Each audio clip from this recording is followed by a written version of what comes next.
pessoal, tudo bem? Bem-vindos a mais um estudo bíblico. Que bom que você está aí do outro lado, me dando apoio, prestigiando. Bom, vamos lá. Vídeo passado eu falei um pouquinho, né, da aliança de Deus com Abraão, falei sobre o nascimento de Ismael, falei também do socorro, né, que Abraão deu para o sobrinho dele, Ló. E agora eu vou continuando o livro de Gênesis, no capítulo 17, depois que o Ismael nasceu, né, depois de alguns anos, mais ou menos uns 13 anos, Deus aparece para Abraão e fala novamente sobre a promessa. 17, versículo 1 até o 5 diz assim: Quando Abraão estava com 99 anos de idade, o Senhor lhe apareceu e disse: Eu sou o Deus Todo-Poderoso, ande segundo a minha vontade, seja íntegro. Estabelecerei a minha aliança entre mim e você e multiplicarei muitíssimo a sua descendência. Abraão prostou-se com o rosto em terra e Deus lhe disse: De minha parte, esta é minha aliança com você. Você será o pai de muitas nações, não será mais chamado de Abrão, seu nome será chamado Abraão, porque eu constituí pai de muitas nações. Aí também Deus muda o nome de Sarai para Sara, que significa princesa. Nesse momento, nesse capítulo, ele fala que Deus estabelece uma aliança com ele. Um sinal da aliança seria a circuncisão, que é cortar um pedaço lá do prepúcio. E aí, isso ele fez com essa idade, ele fez isso com todos os servos, né? E Ismael, enfim, também, que era filho dele, né? Então, todos os homens tiveram que cortar daí do prepúcio para poder aí ter um sinal da aliança com Deus. Então, isso até hoje acontece com os judeus, né? Que é a circuncisão. Bom, continuando, e aí no versículo 17, é muito interessante que fala assim, né, que depois que Deus falou sobre isso, né, que ia dar um filho para ele natural, né, através da Sara, que ia fazer parte de multidão, diz que Abraão lhe deu risada, gente, diz assim, ó, Abraão prostrou-se com o rosto em terra, riu-se e disse a si mesmo: Poderá um homem de 100 anos de idade gerar um filho? Poderá Sara dar à luz aos 90 anos? Então, assim, até o pai da fé riu, né, gente? Ele entendeu a condição dele humana. Então, o que eu gosto da Bíblia, que ainda que ela fale dos heróis da fé, como ele é chamado, ele também era humano, né? Então, conta histórias de pessoas mesmo normais, como eu, como você. No capítulo 18... Abraão, ele recebe a visita de 3 anjos, tá? Qual local? Num local perto ali na tenda dele, tava um sol ali do meio-dia, a Bíblia diz. E esse local, diz aqui na Bíblia que era o Carvalhos de Mamre. Até hoje tem esse local, inclusive tem uma árvore lá datada de 4.000 anos, que é chamada como Árvore de Abraão. Então, possivelmente, o local, né, uma das árvores em que Abraão recebeu esses anjos. Então, dá uma olhadinha nessa foto para ver essa árvore que tem até lá até hoje. Lá, ela morreu, mas depois enxertaram aí, conseguiram dar uma reativada nela. Tem até um brotinho lá, ela é protegida, dá uma olhadinha. Viram só? Esse local hoje é um patrimônio, né, tombado da Cidade Santa. Tem uma igreja ortodoxa que cuida. E dá inclusive uma olhada no link que eu deixei embaixo, uma reportagem que fala só sobre essa árvore, muito interessante. Bom, continuando, como vocês viram, né, Abraão, ele teve essa visita dos 3 anjos, né, tanto é que ele recebe na tenda dele, ele até oferece refeição. E como é que é esse tipo de manifestação? Como é que é conhecido? É chamado de teofania, é quando tem a manifestação de Deus a ponto de nós sentirmos, identificarmos. Isso pode ser através de anjo, pode ser através de fumaça, de nuvens, ardente, de vento. No Antigo Testamento a gente vê muitas dessas manifestações teofânicas, tá? Que os homens identificam claramente que é Deus, tá bom? Bom, continuando aqui.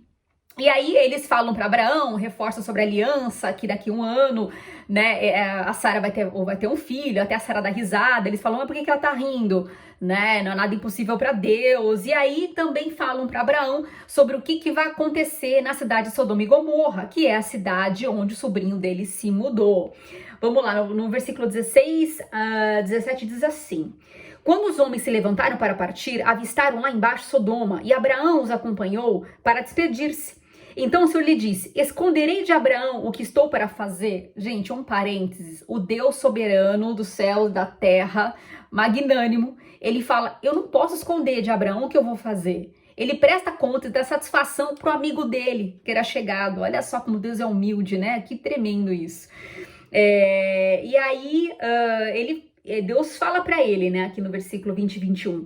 Disse-lhe, pois, Deus, Senhor, as acusações contra Sodoma e Gomorra são tantas, o seu pecado é tão grave, que descerei para ver o que eles têm feito corresponde ao que têm ouvido. Então Deus desceu em forma de anjo, né? Tanto é que os anjos vão naquela cidade para ver de perto as acusações que estão acontecendo contra a cidade de Sodoma e Gomorra. Tava pesado por lá.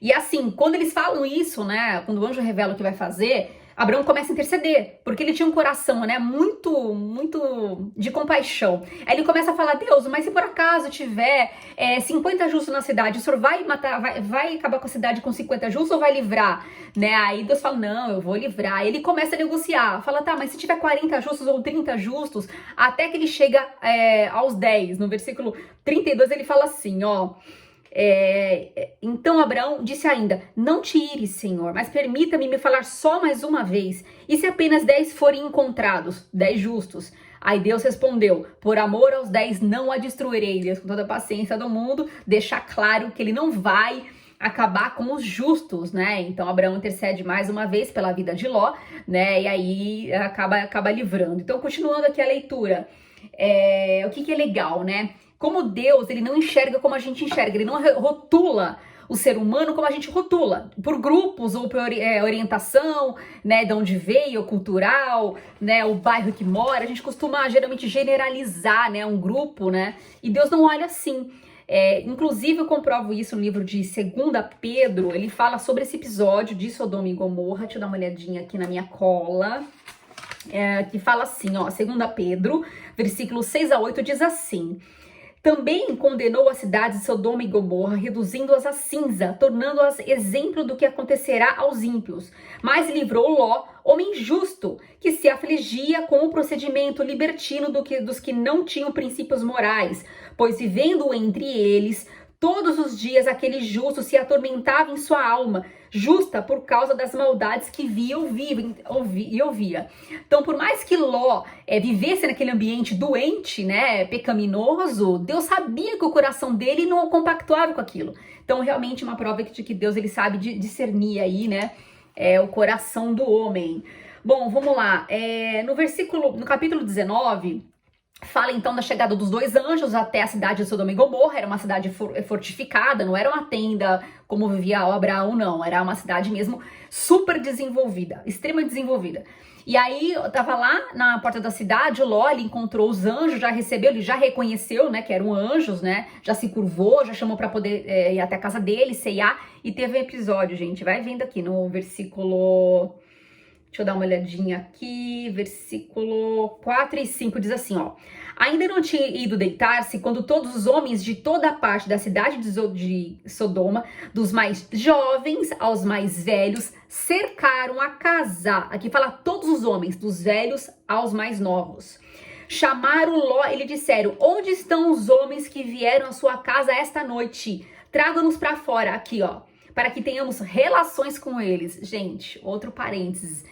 Meu, certamente esses homens, anjos, eram homens assim de extrema beleza, né? Tipo deus grego, porque os caras ficaram assim loucos. Eles queriam, de fato, violentar esses anjos. Aí teve uma cena lá, os anjos chamou lá o Ló, falou, olha, depressa, vê se tem mais alguém da sua família para poder livrar, que a gente vai acabar com essa cidade. A Ló ficou meio indeciso, eles puxaram a força.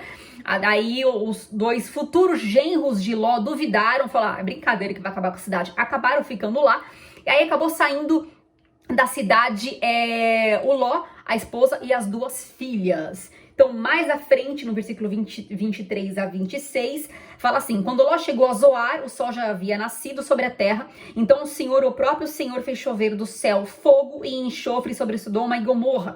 Assim, ele destruiu aquelas cidades e toda a planície com todos os habitantes da cidade e a vegetação. Mas a mulher de Ló olhou para trás e transformou numa coluna de sal, né? Curiosidade.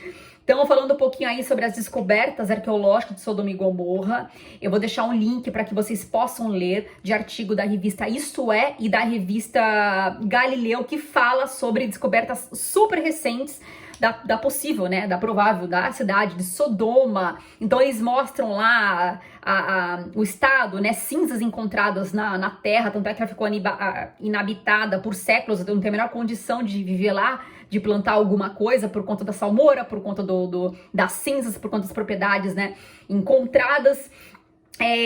Os estudos comprovam que certamente o que aconteceu, por que ela foi destruída? Por meteoros, explosão de meteoros, né? Fala sobre isso nesse link. E que a única coisa que se manteve hoje, né, se manteve em pé, foi os muros da cidade. Só isso, o resto foi deteriorado e a arqueologia comprova que houve de fato um desaparecimento repentino da cidade. Dá uma olhadinha nessa foto aí dos muros.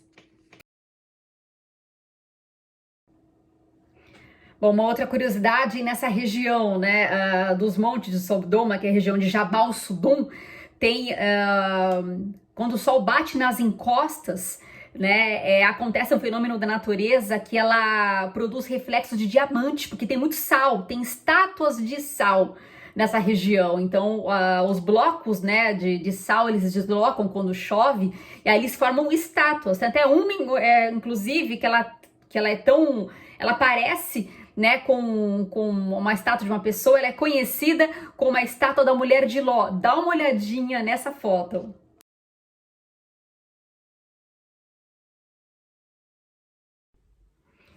Curiosa, né? Essa estátua parece mesmo uma pessoa. Bom, alguns dizem que ela pode ter morrido, a esposa de Ló, porque a explosão atingiu ela, enfim, né? Então acabou virando essa estátua cristalizada, por isso que é estátua de sal. Mas tudo bem, vamos lá. Mas tem todo um estudo também teológico em cima disso, né? Do porquê que ela olhou para trás, né? Deus falou, não olha para trás. E ela olhou, desobedeceu. Por que ela queria voltar? Não sei, né? Mas tudo bem. E aí, o que aconteceu? Então, Ló, ele acabou ficando com as duas filhas. E aí, no versículo 30, diz a partir do versículo 30, diz que as filhas embebedaram o pai. E aí tiveram relação com ele, uma relação incestuosa, né? Então o pai tava nem tendo noção de nada e acabaram engravidando do pai. Então no versículo 36 e 37 diz assim: assim as duas filhas de Ló engravidaram do próprio pai. A mais velha teve um filho e deu-lhe o nome de Moabe. Este é o pai dos moabitas de hoje. E a mais nova também teve um filho e deu-lhe o nome de Ben-Amim. Este é o nome dos amonitas de hoje, gente. Assim, Deus, ele é muito íntegro, né? Muito ético. Apesar da cultura do homem às vezes dar umas bagunçadas, né? Porque naquela época a tradição, né, de multiplicar a família permitia que pudesse até ter casamento entre irmãos do mesmo pai, né? Desde que não fosse irmão do mesmo ventre da mesma mãe. Mas aí tinha algumas relações que exageravam, como nesse caso aqui, foi além. Tanto é que esses filhos, tanto Moabe quanto o Amon, né, o Amonita, foram povos que lá na frente tiveram muito problema com o povo israelita, foram inimigos assim por muitos anos. Então a gente vai falar muito sobre esse povo. Então assim, foi não era para ter nascido esses filhos, né, esses frutos, e nasceram e tiveram muito problema ao longo da história.